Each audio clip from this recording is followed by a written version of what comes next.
ರಾಷ್ಟ್ರೀಯ ವಾರ್ತೆಗೆ ಸ್ವಾಗತ. ನಾನ್ ಶರ್ಮಿತಾ ಶೆಟ್ಟಿ.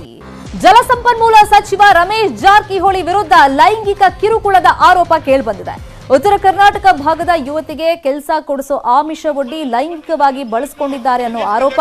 ಅಲ್ಲದೆ ಯುವತಿ ಬಳಿ ರಾಸಲೀಲಾ ಸಿಡಿ ಇದೆ ಅಂತ ಗೊತ್ತಾದ ಬಳಿಕ ಯುವತಿಗೆ ಮತ್ತು ಆಕೆಯ ಕುಟುಂಬಕ್ಕೆ ಜೀವ ಬೆದರಿಕೆ ಹಾಕ್ತಾ ಇರೋದಾಗಿ ಬೆಂಗಳೂರು ಪೊಲೀಸ್ ಕಮಿಷನರ್ಗೆ ದೂರನ್ನ ನೀಡಲಾಗಿದೆ.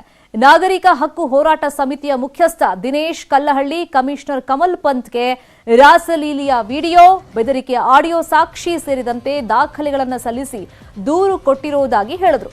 ಪ್ರಕರಣದ ಸಂಪೂರ್ಣ ಅಹವಾಲು ಆಲಿಸಿದ commissioner Kamal Pant Cubbon park police ಠಾಣೆಯಲ್ಲಿ ದೂರು ದಾಖಲಿಸುವಂತೆ ಸೂಚನೆ ಕೊಟ್ಟರು. ಅದರಂತೆ ದಿನೇಶ್ ಕಲ್ಲಹಳ್ಳಿ ರಮೇಶ್ ಜಾರಕಿಹೊಳಿ ವಿರುದ್ಧ ಕಬ್ಬನ್ ಪಾರ್ಕ್ ಪೊಲೀಸ್ ಠಾಣೆಗೆ ದೂರನ್ನ ಕೊಟ್ಟಿದ್ದಾರೆ. ಆದರೆ ಮೊದಲು ಆಂತರಿಕ ತನಿಖೆ ನಡೆಸಿ ಸತ್ಯಾಸತ್ಯತೆ ತಿಳ್ಕೊಂಡ ಬಳಿಕ ಪ್ರಕರಣ ದಾಖಲಿಸಿಕೊಳ್ಳುವುದಕ್ಕೆ ಪೊಲೀಸರು ನಿರ್ಧಾರ ಮಾಡಿದ್ದಾರೆ.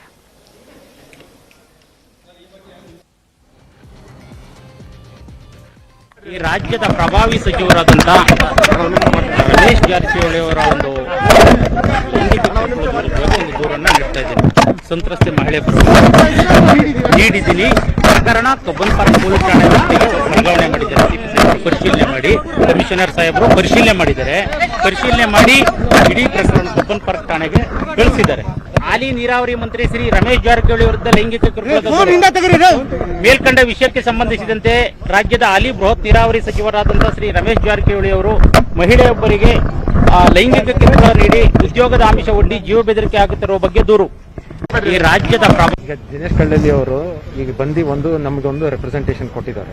ಅದನ್ನು ನಾವು ಸ್ವೀಕರಿಸಿ ಈಗ ಎನ್ಕ್ವೈರಿ ಮಾಡ್ತಾ ಇದೀವಿ. ಅವರು ಫರ್ದರ್ ಎನ್ಕ್ವೈರಿ ನಂತರ ಏನು ಮಾಹಿತಿಗಳನ್ನು ಇನ್ನೂ ಹೆಚ್ಚಿನ ಮಾಹಿತಿ ಬೇಕಾಗಿದೆ, ಮಾಹಿತಿನ ಪಡ್ಕೊಂಡು ಮುಂದಿನ ಕ್ರಮ ಏನಿದೆ ಅದನ್ನ ನಾವು ಪ್ರಕ್ರಿಯೆಯನ್ನು ನಾವು ಮುಂದುವರಿಸ್ತೀವಿ. ಸಚಿವರು ಒಂದು ಮಹಿಳೆಗೆ ಬೆದರಿಕೆ ಒಡ್ಡಿದ್ದಾರೆ. ಆ ಮಾಹಿತಿಯನ್ನ ಆ ಸಂತ್ರಸ್ತೆಯ ಕುಟುಂಬಸ್ಥರು ಇವ್ರಿಗೆ ಹೇಳಿದ್ದಾರೆ ಅಂತ ನಾವು ಅದ್ರ ಬಗ್ಗೆ ನಾವು ಸ್ವಲ್ಪ ಮಾಹಿತಿನ ಪಡ್ಕೊತಾ ಇದ್ವಿ. ಕುಟುಂಬಸ್ಥರು ಯಾರು ಇತ್ಯಾದಿ ಅಂತ ಸ್ವಲ್ಪ ತಗೊಂಡು ನಂತರ ಅವ್ರನ್ನ ವಿಚಾರಣೆಗೆ ಒಳಪಡಿಸಿ ಮಾತಾಡಿ ಕುಟುಂಬಸ್ಥರು ಯಾರು ಅಂತ ಅವ್ರು ಇನ್ನೂ ನಮ್ಮ ಮಾಹಿತಿ ಕೊಟ್ಟಿಲ್ಲ. ಕೊಟ್ಟ ಮೇಲೆ ಅಲ್ಲಿ ನೋಡಿದ್ರೆ ಅವೆಲ್ಲ ಡೀಟೇಲ್ ಬರಲಿ. ಯಾಕಂದರೆ ಅವರು ರಮೇಶ್ ಜಾರಕಿಹೊಳಿ ಅವ್ರದ್ದು ಏನು ಸ್ಟೇಟ್ಮೆಂಟ್ ಇವ್ರಿಗೆ ಬಂದಿಲ್ಲ, ಆಮೇಲೆ ಹೆಣ್ಮಗಳದು ಏನು ಬಂದಿಲ್ಲ. ಹೀಗಾಗಿ ಎಲ್ಲವೂ ಹೊರಗೆ ಸತ್ಯಾಸತ್ಯತೆ ಹೊರಗೆ ಬರಲಿ, ಆದಮೇಲೆ ಅದಕ್ಕೆ ನಾವು ರಿಯಾಕ್ಷನ್ ಕೊಡ್ತೀವಿ.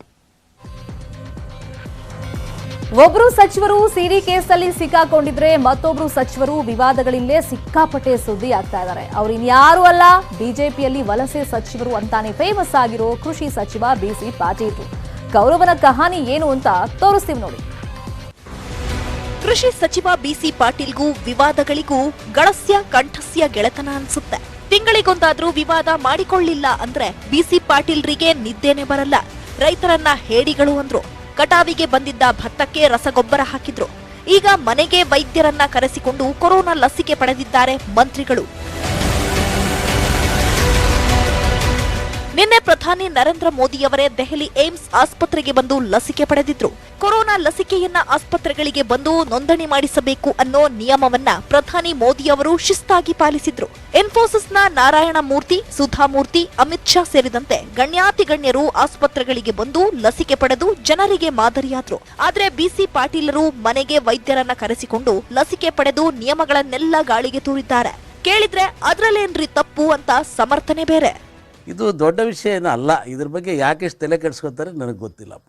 ಮನೆಯಲ್ಲಿ ಯಾಕೆ ಹಾಕ್ಸ್ಕೋಬಾರ್ದು? ಏನು ತಪ್ಪೇನಿದೆ? ಮನೆ ಅಂದರೆ ಏನು ನಾವೇನು ಅಪರಾಧ ಮಾಡಿದ್ದೀವ? ಏನು ಕಳ್ಳತನ ಮಾಡಿದ್ದೀವ? ನಾನು ಪಾರ್ಟ್ ಆಫ್ ಗೌರ್ಮೆಂಟ್ ಕರೆದು ನಾನು 100 ಜನ ಇಲ್ಲಿ ಕಾದು ಕೂತ್ಕೊಂಡಿರ್ತಾರೆ. ಅಲ್ಲಿ ಹೋಗಿ ಆಸ್ಪತ್ರೆಯಲ್ಲಿ ಹೋಗಿ ನಾನು ಮಾಡಿಸ್ಕೊಳಕ್ಕೆ ಹೋದ್ರೆ 100 ಜನಕ್ಕೆ 1000 ಜನಕ್ಕೆ ತೊಂದರೆ ಆಗ್ತದೆ. ಅಲ್ಲಿ ಜನಗಳೆಲ್ಲ ಕಾಯ್ಕೊಂಡು ಕುಂದಿರ್ಬೇಕು, ಇಡೀ ಆಸ್ಪತ್ರೆ ನಿಂತು ಹೋಗುತ್ತೆ. ಆಮೇಲೆ ಇಲ್ಲಿ ನಾನು ಜನನೂ ಅಟೆಂಡ್ ಮಾಡ್ತೀನಿ, ಅರ್ಧ ಗಂಟೆ ಆಮೇಲೆ ರೆಸ್ಟ್ ತೊಗೋಬೇಕು. ಅದು ಆದಾಗ ಆ ಟೈಮಲ್ಲಿ ಜನನೂ ಮಾತಾಡ್ಕೊಂಡು ಏನು ತಪ್ಪೇನಿದೆ ಅದರಲ್ಲಿ?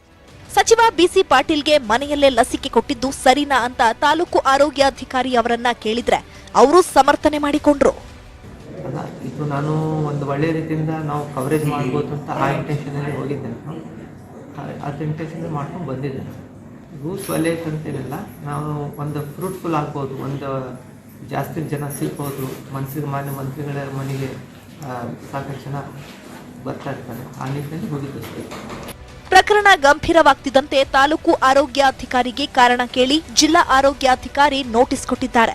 ಜನ ಈಗ ಪ್ರಶ್ನೆ ಮಾಡ್ತಿದ್ದಾರೆ, ನಮಗೊಂದು ನಿಯಮ, ರಾಜಕಾರಣಿಗಳಿಗೊಂದು ನಿಯಮಾನ ಅಂತ. Bureau report, news 18 Kannada. Siddaramaiah